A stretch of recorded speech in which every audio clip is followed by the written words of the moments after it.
Hello, welcome to Driven It.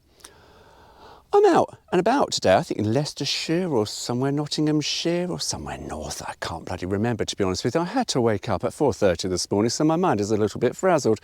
I'm all right to drive. I'm out in an Isuzu D-Max. I'm here for the sort of relaunch. They've done some changes. I'll go through those changes a bit later.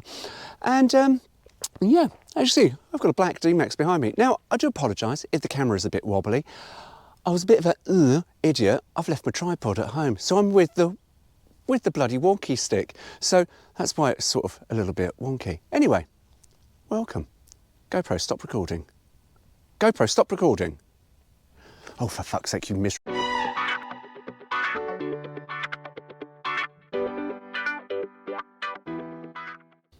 Behind me is the new Isuzu D-Max V-Cross. Sort of top of the range one, it's quite nice. Now, manual will cost you £37,995. For the automatic, which is what I've got here, £39,995, CVOTR. Now, I think it's pretty good value. It's not really good value, to be honest with you, if you're looking at this as your everyday car and you sort of think, hang on, I can buy pretty good cars for £25,000, £30,000, but this is pretty specialised machinery. And as I've said before, I have no need for a pickup, but to be honest with you, if it was my money, I'm buying one of these. There you go, giving it away. Buy one, fantastic. Now, they come with a list of warranties and all sorts, and they're very, very good. It's got a 5-year, 125,000 mile warranty, and it also has 12-year anti-corrosion, which is very good, because if, like me, you're going to just keep this thing as a soft roader, you won't ever use that. If you're a proper farmer, and we're out in farmland country today, you're going to want to be able to use that 12-year warranty because you're quite sure it's going to get muddy, it's going to get blah, blah, blah. Apologise for the wonky camera. I've got it on the walkie stick. And do you know what? These things are really bloody heavy when you've got them on the walkie stick. Anyway, or whatever you call the stick. Anyway, it's got a 1-ton payload and it's got a 3.5-ton towing capacity. It's quite a lot. So there we go. The engine, the usual 2-litre, 164 PS, diesel, no speed restrictions on the size of it, things, blah, blah, blah, blah, blah. There we go. So there have been some changes. I'm going to start at the rear, always the best place to start. Now, changes have been made. We've got some new tail lights. Now, inside, now this is pretty much part of something. Oh, bloody hell, I've done it again. This is, unlike the last one, which had the plastic liner, which is all sliding, look, this has got a bedrug truck hero. Hello. And it's all quite nice and carpeted in here. And it's sort of like, oh, it's quite a sweet little place to be. I could quite easily sleep in it. You know me, I like getting in a boot, and guess what? I probably will a bit later. And then we go to the side. Now, not really much has changed from the side. We've got some black alloys. There's some options with the alloys, somewhere along the lines. I'll be honest with you, I'm not keen on black alloys. I don't like it. I think if you've got alloy wheels and someone's gone through great expense of designing a nice alloy and they paint them black and you just go, oh, a bit bland, really. Look at that, look at all that lovely suspension stuff. Marvellous, bloody marvellous. And then we come to the front and we've got new bumper, you've got two-tone bumper thing, and you've got some new headlights and new fog lights, and there's a new grille badgy thing, and yeah, that's what we've called it, grille badgy thing. And on a new bonnet, apparently the new bonnet helps visibility. It's a little bit higher. I'm not sure how that works, but I'm sure I will find out as I drive along. But yeah, there we go, that is the new D-Max. Now, stepping in to the D-Max, we've got some lovely hard-wearing plastic door cards, which, to be honest with you, it's a pickup truck you want. You don't want soft touch because you'll get, as you can tell, it's already got scuffs, and I won't show you the other side. There's muddy footprints on the other side. But, you know, you've got these scuffs, you want to be able to wipe that with a moist cloth, so it's perfect. And we've got some big kick plates here to sort of protect things. We've got some nice little optional carpets, and we've got the dashboard. Now, some changes have been made to the interior. Now, I'm going to go to my notes because I'm very, very professional, as you can tell, and because they have made some changes. Now, where we are, we've got visual stuff and improved cameras. So we've got visual stuff that's improved reversing camera, and you've got lots of other things. The screen has been made slightly bigger than before, and it is different to last time. I have to be honest with you, driving it, I had the lights on, and I was like, God, I can't see any of this lot. When you've got the lights on, oh, it just disappears. So, yeah, a little indicator to you there. Always drive with the lights off in the daytime because then you can see everything. But this is all very, very intuitive, very, very easy to use. Heater controls, dual rear screen, front screen, auto, fans, all the selection and all that stuff. So it's good. Now, some changes have been made here. We've got this special button here, which is for rugged off-roadedness, and we're going to be trying that a bit later when we go out off-roading after lunch, which would be quite nice. And then you've got the usual buttons and stuff, and we've got heated seats, which we always do like a heated seat, and diff locks and parking assist and hill descent, and yeah, and it's all push button start, whatever you call that. But one thing that is quite nice is to turn, traction control and auto start. You just press some buttons here. Very, very simple. And one thing that is quite strong is lane keep assist. Now, I'm driving down country lanes like you see in front of me, no lines, but it does pick up the tracks. And it does sort of, it doesn't yank the steering wheel, I'll be honest, it doesn't yank it, but it does sort of put it around a bit, and you sort of tries to keep you on the straight and narrow, sometimes a little bit annoying. So you just press this button here and it turns it off, and it really isn't a bother. So it's quite nice. But as you can see, the dials are really, really, well, you probably might be able to see them, really, really easy to read, really, really easy to see. So it is quite nice. The only thing I would say I don't like is the black interior. Everything is black, apart from you've got wipe clean stuff, blah, blah, blah. But the interior, I've got my shit everywhere. It's very, very black in here. And again, I would like a sunroof. Yeah, it's very, very black, very, very dark in it. And I don't really like dark interiors anymore. It's an age thing. I've got old and I like bright colours because, you know, as you get older, you're not on this planet for much longer. So you think, please make it bright. Look at the sunshine we've got out there. Look at that, lovely. It's nice, isn't it? Nice day. Anyway, so yeah, there we go. And we've got a little glove box here, and we've got another glove box there, and we've got another little glove box up here. So it's got cubby holes everywhere. And we've got electric windows all round, and we've got, oh, one of my favourite things, I'm happy to report, is the folding mirrors that will fold in and fold out at any speed. I like that. Sorry, manufacturers, you can all learn a lot from Isuzu. Any speed, even at 40, you press that. Look at that, they fold. I'm not driving 40, it'd be stupid. I'm driving at 40 miles an hour on the camera. But they just fold in. Very, very nice. Just what I like. So yeah, inside, it's not bad. So let's go for a drive. Right. Well, we shall go for a drive. I know, driving impressions. Oh, Stuart, you're really good at this. Oh, fucking not. Anyway, I've got to turn the heating. Do you know, it has got really warm in here. Oh God, let me turn that heating down a bit. And yeah, oh, it's really hot. Right, now, apologise for the navigation thing going, go this way, go that way, because I have no idea where the bloody hell we are. So I need to use it. It has got Apple CarPlay, connectivity, and what you call it, Android. So it does that. It's very, very intuitive, very, very easy to set up. Now, I'm a little bit when it comes to some of this tech. I'll be honest with you, this is brilliant. I was literally sitting in the car and they said, do you want one of the people to help you set it up? I went, no, I said, I'm sure I'll be all right. Actually, I was fine setting this up. I didn't have any problems at all. I just went, oh yeah, blah, blah, blah, there's my phone. Oh, I did get a bit confused because it said, moto, blah, blah, blah. And I went, no, that's not my phone. What the bloody hell's that? I thought I had it set up as Birdie. No, I didn't. And I went, what's that? Whose is that? Oh no, it was mine. See, I tell you, I'm not very good at this technical stuff, but, oh, there we go, start it. So there we go. Anyway, I'm rambling. I don't want to ramble, I want to go for a drive. So let's go. Now, I have opted for, Philip said, oh, try the farmer's route or something. So I've tried the farmer's route. So we've got narrow roads and we've got all sorts, and I've already bounced on some grass to let some ongoing cars come. And it just went, bah, bah, bah, bah, bah, and it's fine. Now, ride.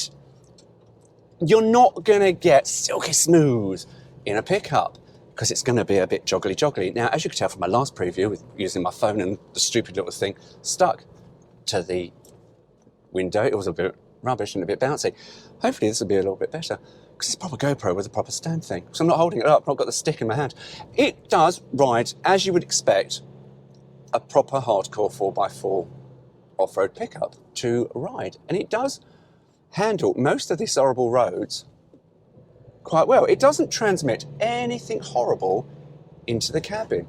And the engine, as I say, is 164 PS, did I just say, with a 2-litre diesel? It's quite tractable, really. I'm not going to go too fast because I've got little blind hairpins around it. It's like a rally track. And it's sort of quite tractable. This is the automatic, and it does respond quite nicely. And the brakes, lovely, lovely weighted. Oh, look, we've got another runner. Not monster, all right? There we go, look at this then. So, here we go. Oh, this road's lovely and bad. Actually, no, it's quite nice, isn't it? I mean, what speed are we doing? We're doing 35, we're doing 40 now. Down this little country road. I've got a good view, so don't worry, I'm not. It does really well. It's a bit bouncy, as you'd expect. It's sort of, you know, you're not expecting Citroen CX levels of comfort and ride. But to be honest with you, this is better than a lot. This is better than some cars, I'll be honest with you. It's better than my Honda, that's for sure. So, yeah, ride, very, very nice. Road noise. Road noise itself is pretty subdued. Because it's a pickup, you can't hear anything, because usually it's the rear tyre roar that you hear. You can't, because you've got the bloody box thing on the back and it's separate from everything else, so you know you never hear that. But front road roar, no. Road noise, no. It's very, very. It is quiet. Again, these are really lovely and quiet to ride. Again, see, this is a joggly ride. You can probably see I'm thrown around like a rag doll. And there's some rattle. Oh, it's the seatbelt. I do apologise. If there's a rattle from there, it's the seatbelt. Oh, it's a cyclist. There's a cyclist on the wrong side of the bloody road. Pillock. Oh no, it's gone for the other side now. There we go. Thank you very much. Driving. So we're now driving on the normal roads, not these little country roads. So normal roads, and it rides really nice. It does ride really nice, I have to say. Isuzu have done a really good mix of sturdiness for road and comfort for road.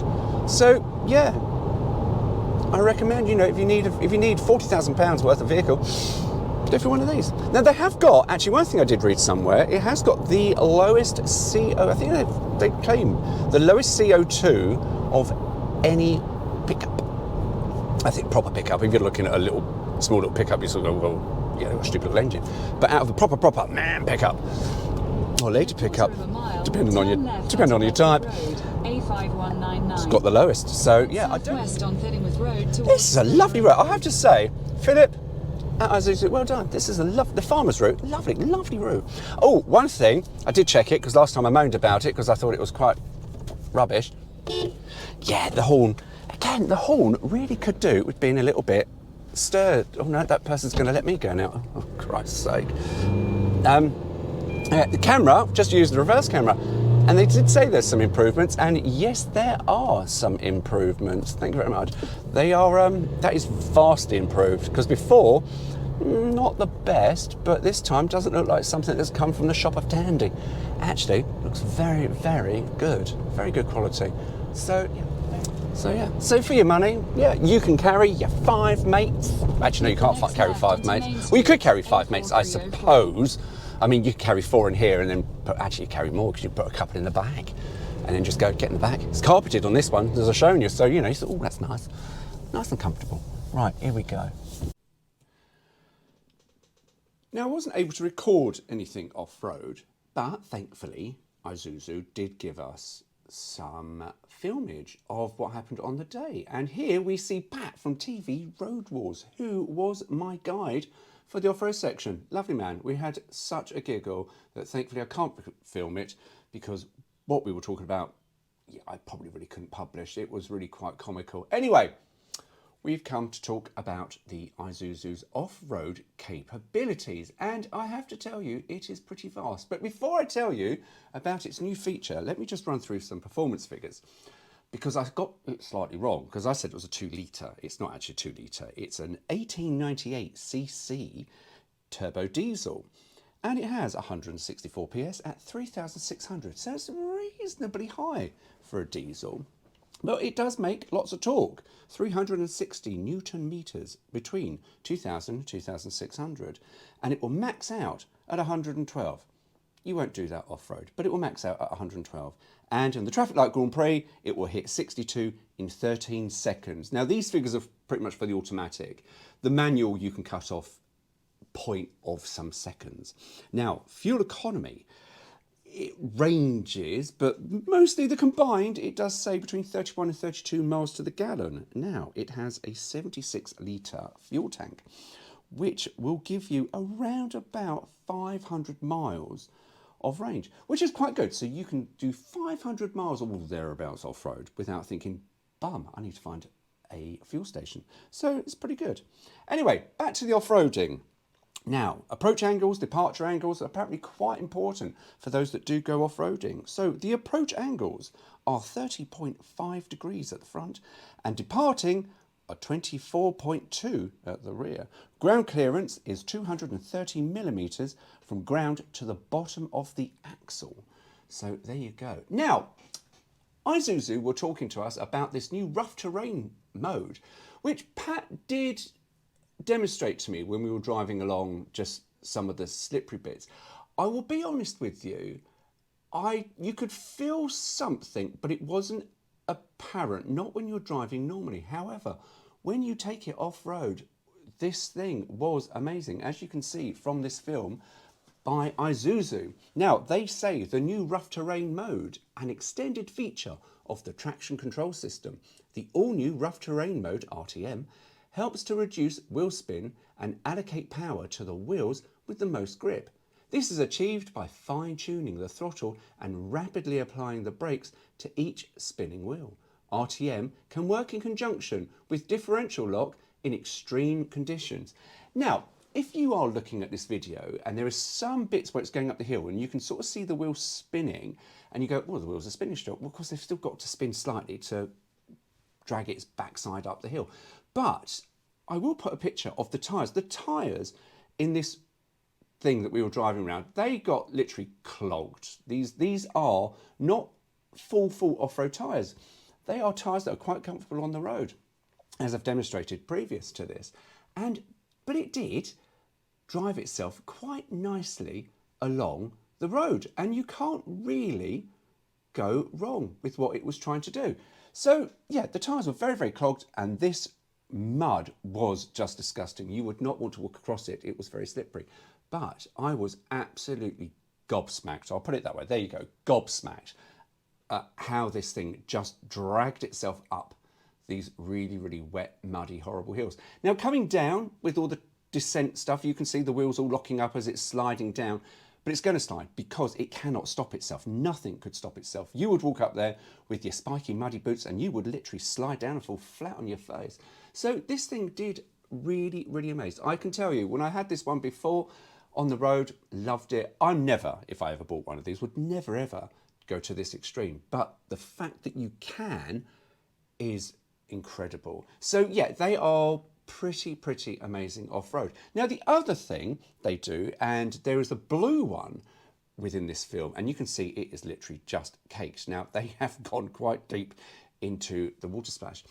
It has got quite a high inlet for the air filter, because it's quite funny. You watch those films of people driving their little hatchbacks, usually BMW or an Audi, through big massive puddles and then coming to a shuddering stop because people don't realise where the air filter intake is. Now, the air filter intake for this is just below the top of the bonnet. So it shows you there is quite a lot of depth you can go into puddle-wise. You wouldn't really want to go into a puddle that big because you'll bet the bow wave, it'll go in somehow or another. But if you go very slowly, you have got a lot of depth. Now, I can't find anything that says about the depth of water, but you can go quite high. Let's say, for want of a better word, you can probably go as high as the tyres as this. If I have got that wrong, Isuzu hopefully will let me know that I've got that wrong and I'll backtrack on that. But I would say you can go as high as the tyres and it will just plug its way through. These are absolutely incredible. So yeah, that is what they're like off-road. But there we go. So, what do we make of this update? To be honest with you, I think, to be honest with you, buy the updated one, get yourself a bargain, buy the one that's just been updated, because they just drive so nicely. So yeah, big fan. Look at that, drives really nice with the hands off. So yeah, buy one, drive one. Honestly, I think as pickups go, you really can't go wrong. And the warranty on these things is absolutely bloody exceptional. So, and you never hear anyone having problems with an Isuzu. If you look at the JD Power or whatever the things and you sort of go, right, who's got a good pickup? Never hear any problems with these people. So that's quite jolly good, isn't it? Anyway, that's enough for me. Well, there you go. Take care. See you soon.